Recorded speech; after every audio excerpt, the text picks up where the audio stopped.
The morning sun cast long shadows across the remote military training facility nestled in the mountains of Montana. Sarah Martinez adjusted her baseball cap and checked her watch for the third time in 10 minutes. She had arrived early for the joint training exercise, a rare opportunity for civilian contractors to work alongside elite military units. As a ballistics engineer for a defense contractor, she usually spent her days behind computer screens analyzing trajectory data and wind patterns, but today she would witness live fire exercises firsthand. The sound of approaching vehicles broke the mountain silence. A convoy of black SUVs rolled through the gate, followed by military transport trucks. Sarah watched as dozens of personnel emerged, their movements precise and purposeful. These were Navy SEALs, the elite special operations force she had only read about in classified reports. Among them was Master Chief Petty Officer Jake Thompson, a 20-year veteran whose reputation preceded him. Standing 6 feet tall with weathered hands that spoke of countless missions, Thompson commanded respect without saying a word. His piercing blue eyes surveyed the training ground with the calculating gaze of someone who had seen combat in the most hostile environments on Earth. The training facility's rangemaster, Colonel Martinez, gathered everyone around a large tactical map spread across a folding table. Today's exercise focuses on extreme long-range marksmanship, he announced, his voice carrying across the group. We'll be testing equipment and techniques at distances that push the absolute limits of what's possible. Sarah found herself standing at the edge of the group, notebook in hand, ready to document everything for her engineering team back at headquarters. She had studied the theoretical aspects of long-range shooting for years, but witnessing it in person was entirely different. The target range stretched nearly 4 kilometers into the distance, with targets positioned at various elevations to simulate real-world conditions. Thompson stepped forward, his gear meticulously arranged on his tactical vest. We'll start with known distance targets and work our way out, he said, addressing his team. Weather conditions are ideal. Minimal wind, good visibility, temperature steady at 62 degrees. He paused, checking his equipment one final time. Remember, at these distances, everything matters. Breathing, trigger control, even your heartbeat can affect the shot. The first target sat at 1,500 meters, a standard distance for military snipers, but still challenging enough to separate the skilled from the exceptional. Thompson's spotter, Sergeant First Class Maria Rodriguez, settled beside him with a high-powered scope, calling out wind adjustments and range corrections. The two had worked together for 7 years, their communication refined to an almost telepathic level. Winds picking up slightly from the northwest, maybe 3 miles per hour, Rodriguez reported, her eye pressed to the spotting scope. Target is clear. No mirage distortion. Thompson's breathing slowed as he settled into position behind his custom-built rifle, a 338 Lapua Magnum that had been precision-tuned for extreme accuracy. The weapon represented the pinnacle of long-range technology, with a barrel that had been hand-lapped to perfection and a scope that cost more than most people's cars. The first shot echoed across the valley like thunder. Through the spotting scope, Rodriguez immediately confirmed a direct hit to the center of the target. A murmur of approval rippled through the assembled group. For Thompson, it was routine, the kind of shot that separated professionals from amateurs. Moving to 2,200 meters, Thompson announced, his voice steady and confident. This distance began to push into territory where environmental factors became increasingly critical. The bullet would spend nearly 3 seconds in flight, enough time for wind conditions to change multiple times along its path. Sarah watched with fascination as the team adjusted their equipment. Rodriguez consulted a ballistic computer, inputting data about air pressure, temperature, and humidity. Thompson made minute adjustments to his scope, compensating for the increased bullet drop at the extended range. The second shot rang out, followed by a moment of tense silence as Rodriguez searched for the impact point. Hit! Center mass, she confirmed. though her tone suggested the shot had been closer to the edge of acceptable accuracy than the first. "Let's push it further," Thompson said, a hint of competitive spirit entering his voice. 3,000 meters.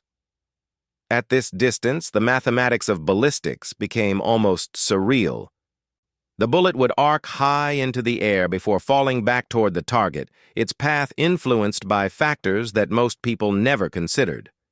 The Earth's rotation, known as the Coriolis effect, would actually nudge the bullet sideways during its extended flight time. Thompson's third shot missed, the bullet impacting several feet to the left of the target. He made adjustments and fired again, this time missing low. The fourth and fifth attempts also failed to find their mark, each miss teaching him something new about the challenging conditions. "Tough day at the office," joked Staff Sergeant Kevin Walsh, one of Thompson's teammates. "Maybe we should call in an airstrike instead." Thompson smiled grimly and continued working through the problem. His sixth shot missed high, the seventh went wide right. By the eighth attempt, frustration was beginning to show in the small details, the slight tightening around his eyes, the way he adjusted his position more frequently. The ninth and 10th shots also failed to connect. What had started as a routine training exercise was becoming a humbling reminder that even the most skilled marksman had limits.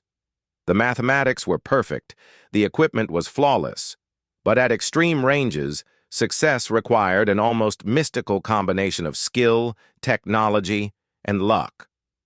Sarah had been taking detailed notes throughout the session, documenting wind patterns and environmental conditions for her ballistics analysis. She noticed patterns that the shooters might have missed, subtle changes in air density as the morning sun warmed different parts of the valley, creating invisible currents that could deflect a bullet by inches. Thompson chambered his 11th round, taking extra time to ensure everything was perfect. His breathing pattern slowed even further, his body becoming motionless except for the steady rise and fall of his chest. Rodriguez provided one final wind reading, her voice barely above a whisper to avoid disturbing his concentration. The shot cracked across the valley, and once again, Rodriguez confirmed a miss. This one had come close, impacting just inches from the target, but in precision shooting, close meant nothing. Thompson sat back from his rifle, running a hand through his hair in obvious frustration. 11 shots at 3,000 meters, 11 misses. For a sniper of his caliber, it was an unusual and humbling experience. "That's enough for now," he said, beginning to pack up his equipment. "We'll recheck everything and try again this afternoon when conditions stabilize." As the group began to disperse for lunch, Thompson noticed Sarah still standing near the firing line, studying the distant target through a pair of binoculars. Her concentration was intense, almost meditative, as she observed details that others had missed. "See something interesting out there?" Thompson asked, walking over to where she stood. Sarah lowered the binoculars and turned to face him. "Actually, yes," she replied, her voice quiet but confident. "I've been tracking the wind patterns, and there's a thermal layer about halfway to the target that's creating irregular air currents. It's subtle, but it's enough to throw off the bullet's path by several inches." Thompson studied her face, recognizing the look of someone who understood the complex physics involved in extreme long-range shooting. "You sound like you know what you're talking about," he said. "What's your background?" "Ballistics engineering," Sarah replied. "I design computer models that predict bullet behavior under various conditions. I've run thousands of simulations, but I've never actually fired a rifle at these distances." A slow smile spread across Thompson's face as an idea began to form. He had spent the morning being frustrated by factors beyond his control, but perhaps there was another approach to the problem. The afternoon sun hung lower in the sky, casting different shadows across the shooting range as the team reassembled after lunch. Thompson had spent the break checking and rechecking his equipment, consulting ballistic charts, and discussing the morning's challenges with his spotter. The 11 misses still bothered him, not because of ego, but because he understood that in real combat situations, Such failures could mean the difference between mission success and catastrophe. Sarah had used the lunch break differently. While others ate and relaxed, she had remained at the range, taking detailed measurements with a handheld weather station. She documented temperature variations at different elevations, tracked wind patterns across the valley, and even calculated how the angle of the sun might affect the mirage patterns that could distort a sniper's view of distant targets. Her notebook now contained pages of calculations, wind roses showing the direction and intensity of air currents at various points along the bullet's path, and detailed observations about how the mountain terrain influenced atmospheric conditions. To most people, it would have looked like incomprehensible technical data, but to Sarah, it painted a clear picture of the invisible forces that had defeated Thompson's shots. As the team prepared for the afternoon session, Thompson made an announcement that surprised everyone. "Before we continue with the standard protocol," he said, his voice carrying across the group, "I want to try something different. We've been approaching this problem from a purely technical standpoint, but maybe we need a fresh perspective." He turned toward Sarah, who was still standing slightly apart from the main group. "Our ballistics expert here has been studying the conditions all morning. She thinks she understands why we're missing at 3,000 meters. He paused, letting his words sink in. "I'm curious to see if theory translates to practice." Sarah felt every eye turn toward her, the weight of expectation settling heavily on her shoulders. She had never fired a rifle at anything beyond a few hundred meters, and that had been years ago during a basic marksmanship course. The idea of attempting a 3,000-meter shot in front of elite military snipers seemed almost absurd. "Master Chief," she said, her voice steady despite her nervousness, "I appreciate the confidence, but I'm not a trained marksman. My experience is all theoretical." Thompson's expression remained serious. "Sometimes theory is exactly what we need. You've been watching our misses, studying the conditions, taking measurements while we were focused on the mechanics of shooting. You might see patterns that we've missed." Rodriguez, Thompson's spotter, looked skeptical. "With all due respect, Master Chief, precision shooting at extreme range requires years of training. Understanding the physics is one thing, but actually making the shot is entirely different." "You're absolutely right," Thompson acknowledged. "But humor me on this one. What's the worst that can happen? Another miss? We've already had 11 of those." The challenge was both insulting and intriguing.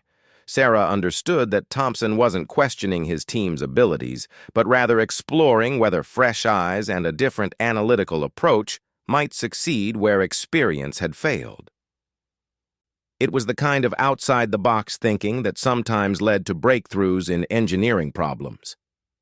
"If I'm going to try this," Sarah said, "I want to use a different approach entirely.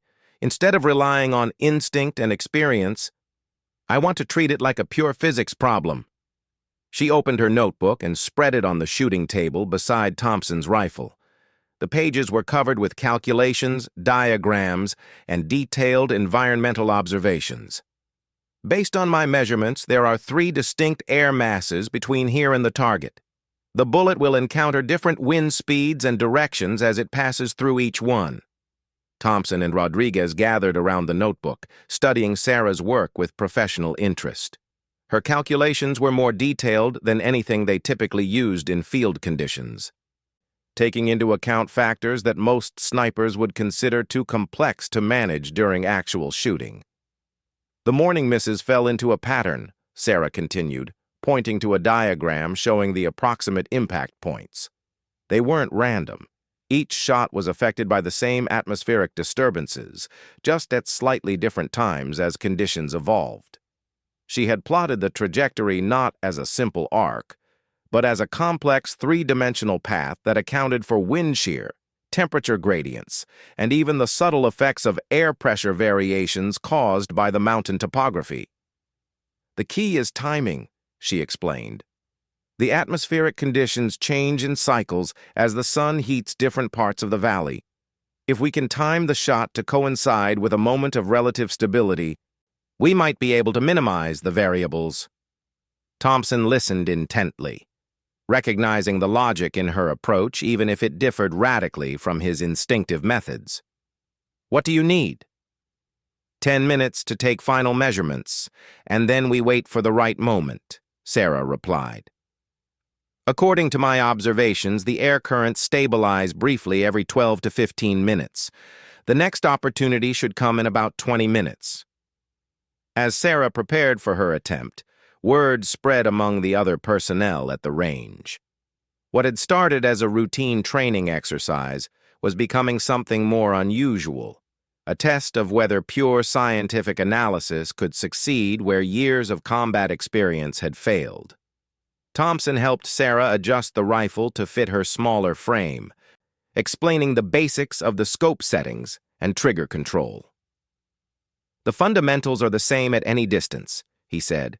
"Breathing, sight picture, trigger squeeze.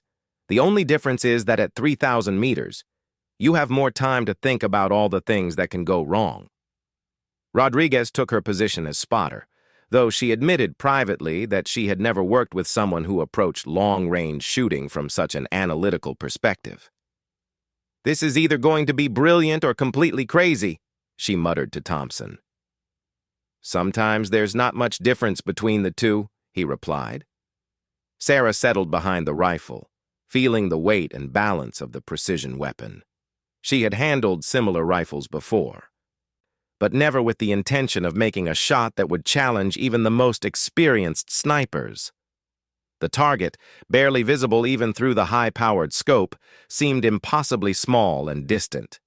She began her final calculations, cross-referencing wind measurements with barometric pressure readings and temperature data. Her approach was methodical, treating each variable as part of a complex equation that could be solved with enough precision. "Wind is shifting into the target window," she announced, referring to the brief period of atmospheric stability she had predicted. "Current conditions match the optimal parameters." Rodriguez confirmed the wind reading through her spotting scope. "She's right. The mirage patterns are steadying out." Sarah controlled her breathing, slowing her heart rate as she had learned during her basic training years earlier. Through the scope, she could see the target clearly despite the enormous distance. The crosshairs seemed to dance slightly with each heartbeat, requiring her to time her shot between the natural rhythms of her body. The moment felt suspended in time. Around her, experienced military personnel waited to see whether scientific analysis could achieve what practical experience had failed to accomplish. For Sarah, it represented the ultimate test of whether theoretical knowledge could translate into real-world success. She made one final adjustment to the scope, compensating for a slight shift in wind direction that her calculations had predicted. The mathematical models in her head aligned with the physical reality before her, creating a moment of perfect clarity about what needed to happen. Thompson watched through his own binoculars, ready to observe the shot's impact. The entire group had fallen silent, understanding that they were witnessing something unusual, not just another training exercise, but a test of different approaches to solving complex problems. Sarah's finger found the trigger, applying pressure gradually as she had been taught. The rifle would fire between heartbeats, during the natural pause in her breathing, at the exact moment when all the variables aligned according to her calculations. The shot was about to determine whether 11 failures had been the result of bad luck, or whether a different approach might succeed where conventional methods had reached their limits. The crack of the rifle split the afternoon air with the sharp authority that only high-powered precision weapons possess. For a moment, the sound seemed to hang suspended in the mountain atmosphere, echoing off distant peaks before fading into silence. Sarah remained motionless behind the scope, her breathing controlled, her finger still resting lightly on the trigger as she had been taught. At 3,000 meters, the bullet's flight time stretched into eternity. Nearly 4 seconds would pass before the projectile completed its arc through the thin mountain air, enough time for doubt to creep into even the most confident shooter's mind. Sarah found herself mentally tracking the bullet's path, visualizing how it would encounter each of the atmospheric layers she had mapped so carefully. Rodriguez pressed her eye to the spotting scope, scanning the target area with professional intensity. The distance made immediate confirmation impossible. Even with high-powered optics, detecting a bullet impact at 3 kilometers required patience and skill. Seconds ticked by with agonizing slowness as everyone waited for the inevitable confirmation of another miss. "Impact," Rodriguez said suddenly, her voice carrying a note of surprise. She adjusted the focus on her scope, studying the target more carefully. "Wait, that's not right." Thompson lifted his own binoculars, focusing on the distant target with practiced precision. Through the powerful optics, he could see a small dark spot that hadn't been there moments before, a hole punched directly through the center of the target with surgical precision. "Holy shit," whispered Staff Sergeant Walsh, forgetting military protocol in his amazement. "She actually hit it." The silence that followed was profound, broken only by the distant sound of wind moving through the mountain grass. Around the shooting position, experienced military personnel stared at Sarah with expressions ranging from disbelief to genuine respect. In a single shot, she had accomplished what 11 attempts by a master sniper had failed to achieve. Thompson lowered his binoculars slowly, processing what he had just witnessed. His initial reaction was professional curiosity. How had someone with minimal practical experience succeeded where he had failed? But beneath the surface, he felt a mixture of admiration and humility that reminded him why he had chosen a career built on continuous learning. "That's a confirmed hit, dead center," Rodriguez announced, her voice now carrying unmistakable respect. She had worked with some of the best marksmen in the military, but she had never seen anyone approach extreme long-range shooting from such a purely analytical perspective. Sarah finally lifted her head from the scope, blinking in the afternoon sunlight as reality settled around her. The technical achievement felt surreal. 4 seconds earlier, she had been an engineering consultant observing a training exercise, and now she had accomplished something that would be talked about in sniper circles for years to come. "How?" Thompson asked, his question direct and professional. There was no wounded pride in his voice, only genuine curiosity about what had made the difference between success and failure. Sarah set down the rifle carefully, her hands trembling slightly from the adrenaline that was finally catching up with her. "It wasn't really about the shooting," she explained, opening her notebook to show the complex calculations she had made. "It was about understanding that the atmosphere isn't uniform. Most ballistic calculations assume average conditions along the entire flight path, but that's not how physics actually works." She pointed to a detailed diagram showing the bullet's trajectory broken into segments. "Your shots this morning were all affected by the same phenomenon, a temperature inversion layer about halfway to the target that was creating unpredictable wind shear. By timing the shot to coincide with a period of atmospheric stability, I was able to eliminate most of the variables." Thompson studied her calculations with the intensity of someone who had spent 20 years trying to master the same challenges.